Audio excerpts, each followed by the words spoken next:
and empowerment for every woman in our community.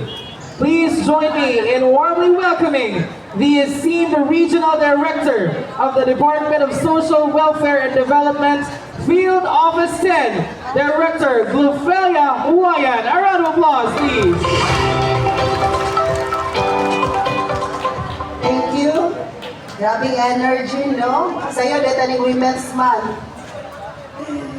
Sa ilahan sa probinsya, sa Misamis Oriental, Governor Juliet Oy, uban sa atong board member, Princess Imano, ang atong representative, no? Sa unang distrito sa Misamis Oriental, Honorable Jennifer Karen Lagbas, our guest speaker, Mayor April W., Mayor Danilo Lagbas, Mayor Cheese Lagbas, kauban po nato ang representante sa Abamin Party List, Honorable Maximo Rodriguez, sa atong update na Provincial Social Welfare and Development Officer, Sir John Limar Abilia, atong President sa Provincial Federation of Women's Association Kalipi, Misamis Oriental, Miss Nigel Ocot, sa atong mga lideres, mga opisyalis nga niya karon.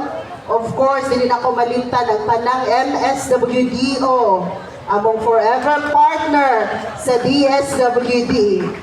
Sila walay forever, pero sa MS of DSWD, forever. Mga kababainhan nga niya karon o usab mga kalalakinan. Maayong buntag sa tanan, Happy Women's Month. Dako nga advokasya sa buhatan sa Department of Social Welfare and Development ang pagsulong sa katungod sa mga kababainan. Mauhugot among suporta o pagsulong sa sama niini nga mga kalihukan, diin ginaila ang talento, kinaiya o katungod sa mga kababainan. Mga kaigsuunan kung ang mga babae o mga lalaki hatagan og patas nga oportunidad, mas balanse o mas muuswag ang atong katilingban. Apan sa dili pa nako i-explain nga no, mag-share sa ako sa inyo no, ang atong yung theme up to 2028, o maning We for Gender Equality and Inclusive Society. But karon nga tuig ang Philippine Commission on Women na kay sub-theme no, kaya gihatag Live Like Babaylans, Pilipinas. So kung gani nga na nag-attire karon ng mga babaylans, kita na ako.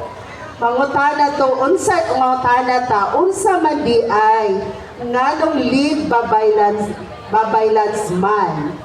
Atong ma-realize no, nga usa ka babaylan, sa unang panahon, babae o usa sa mga sentro sa komunidad, usa ka spiritual nga giya, gisaligan sa mga ritual, tigpataliwala o respetadong leader sa pagdesisyon. Siguro, no, nakakita naman siya ni Encantadia, pila naman ni version, diha nato makita ang mga abilidad sa babaylan. Sa atong kasaysayan, makita nato nga sa una, ang kadaghanan sa kababaylan, wala kaayo'y tingog sa katilingban, naalang sa balay, limitado ang papel sa atong komunidad. Apan ang babaylan lahi. Sa una pang panahon, paminawon sila, respetado sila, o dili lang sila nasa likod. Apan, duna sila importanteng papel sa komunidad. O mao kini ang punto sa atong giingon kaganina nga kung ang babae tan-awon nga importante, ang atong katilingban mas mahimong malinawon o malampuson. Ngano man, una, mao kini ang hinungdan nganong importante ang equality. Ang equality dili man pag-ilis sa usa ka tingog ngadto sa lain, kundi pagsiguro nga ang tanan panig paminawon. Dili usab kini competition, no? Batok sa lalaki, kundi paghatag pod og lugar sa tingog sa babae. Ikaduha, ang kalambuan magikan sa pagdawat sa matag kusog o kakulian. Sama sa atong kalibutan, no, sa atong ecosystem, na gitawag nga biodiversity. Pasabot ni ini, walay dominante, walay hawod sa grupo, dili dapat babae lang or lalaki lang ang magdominante, kundi patas, no? Pareho sila. Ang katilimban mas mulihok og tarong kung ang babae ug lalaki parihas nga muamot para sa kalambuan. Aduna man kitay kalainan sa abilidad o kinaiya, apan dili kini basihan sa kinsa ang hawod, kundi gamiton nato kini pagkumplement o pagpuno sa atong tagsa-tagsang kakakulian.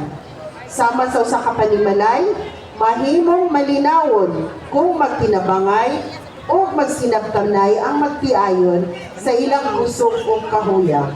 Ikatulo, kabalo ko, naay mangutana, nganong Women's Month raman, wala may Men's Month.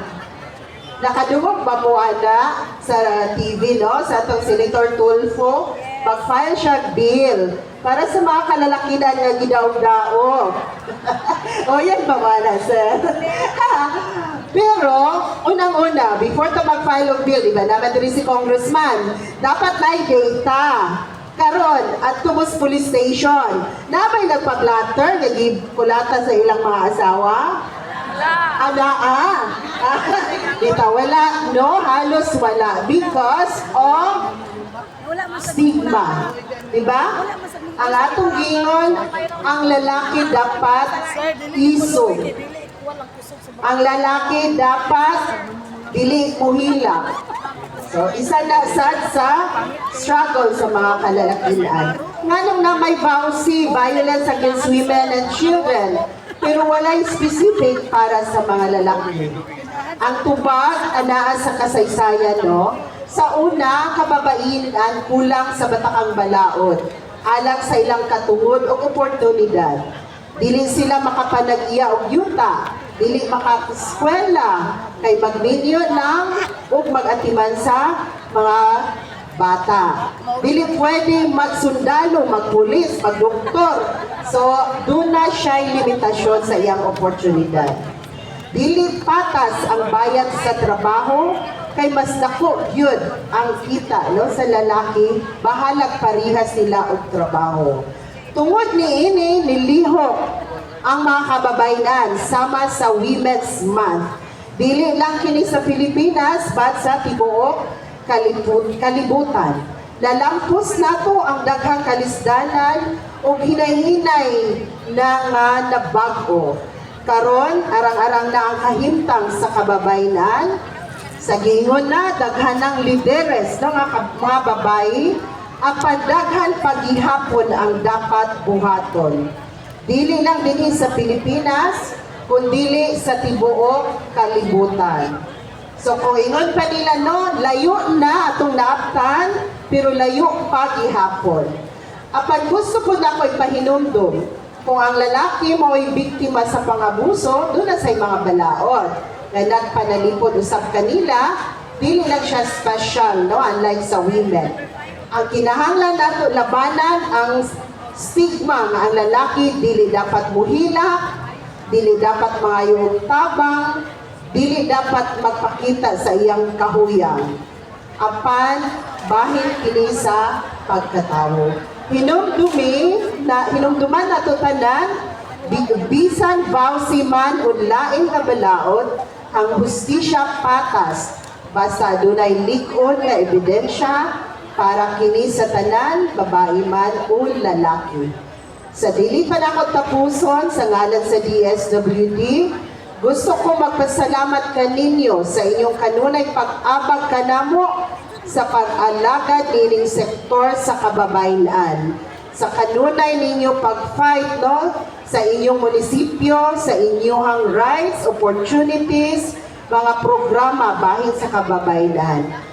Kami sa DSWD anda motabang og manalipod sa mga bata, since karon is also a Girl Child Week, o kababayenan nga naabuso o kinahanglan tabangan.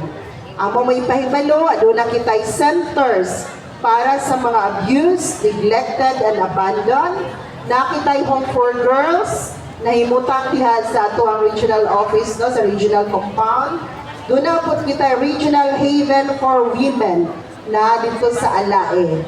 So kung doon na kamoy mamatikdan, ayaw mo kataha pagtabang sa inyong lokal nga pagamhanan kay kami hugot nga makipagtambaya yung sa ilaha. So kabalo ko sa tanang barangay na naman tay vow si DES, no? Violence Against Women and Children DES, Gada Barangay. Doon na po tayo focal person per barangay. Ang ato na lang, atong mga kababayan, ato silang pahibaloon nga kung doon na magaling pang abuso, doon na sila ilahang maadtuan. Diin nila ma-report ang galing pang abuso doon to sa barangay. No, ay dayon moabag ang ato ang mga other agencies, kapulisan, atong local social welfare development officers, MSWDOs o uban ang DSWD. Sa makausap pa mga nanay, mga inahan, dako kita og bili. Ang atong mga lihok, dako og tabang sa katilingban, sa atong kalahi seat si DSWD, muapil kita sa barangay assembly. Muapil kita sa suta unsa ang problema diha sa barangay ug muapil kita og sugyot unsa ang mga projects nga pwede diha sa barangay.